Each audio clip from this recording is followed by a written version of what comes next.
We see climate change is impacting countries through floods, droughts, and all of it comes in the form of water. The Water Resilience Tracker is a diagnostic tool which helps governments strengthen water resilience in their climate planning.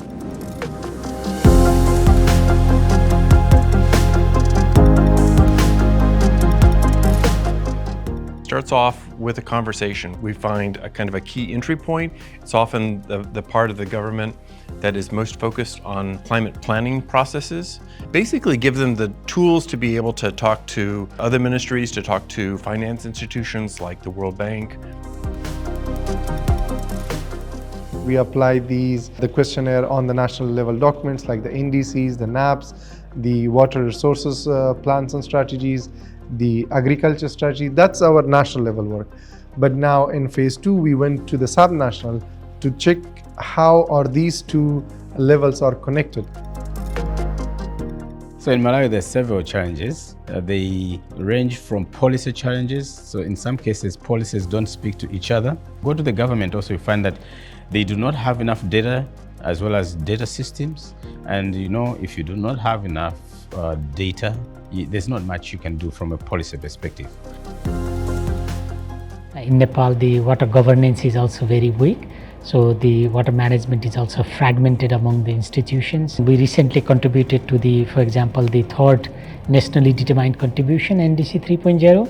So we have worked very closely with the Ministry of Forest and Environment and also the Ministry of Energy, Water Resources and Irrigation, and particularly making sure that the water subsector targets are also reflected on the NDC.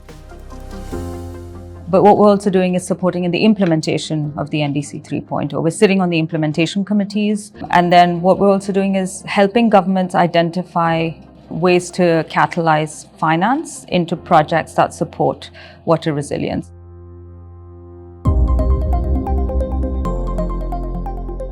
So that's bringing new funds from outside the country to be able to invest in those areas. For a country like Brazil, very different kind of country, much larger. They actually wanted to focus on how they go from the federal system down to states within the country, and particularly looking at places where they've had really severe climate impacts already.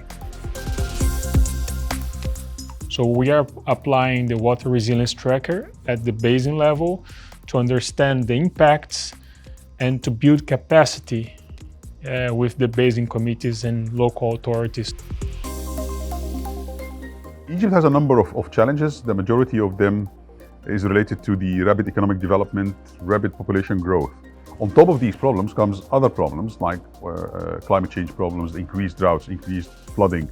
We are also trying to include other stakeholders in addition to the Ministry of Environment, such as Ministry of Agriculture, the Ministry of Housing, to make sure that when we are looking at water management, it's an integrated outlook. It's a multi-sectoral outlook. We've worked in altogether around 15 countries globally, and we keep adding more countries all the time. We support countries. We support their decisions, their work. We're building their own capacity, and they tell us what they need. AGWA was at the origin of the idea of what the Water Resilience Tracker was meant to become. And then they brought it to other partners so that we're working now in a consortium to build out the approach and build on the strengths of all the 4 organizations that are in the consortium. NIMI is an organization that works across more than 50 countries in the Global South. We have offices across Asia and across Africa and networks across the world. And our role as IMI is not just to do research or gather knowledge, but it's to work towards helping to drive and catalyze implementation of action that really makes a difference on the ground. The teams that I have that are contributing to WRT have expertise in climate adaptation, climate finance, basin assessment, water governance. It's diverse, gender, social inclusion, all the various levels of expertise that are required in order to implement this project well.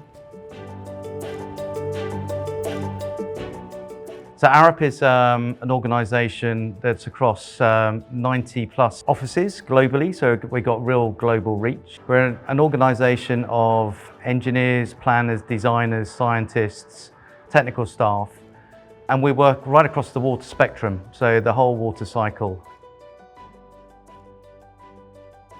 Well, Deltares is a research institute, a knowledge organization. And we work all over the world, working on all kinds of water challenges, from rivers, lakes, reservoirs, groundwater, even to oceans, so from source to sea.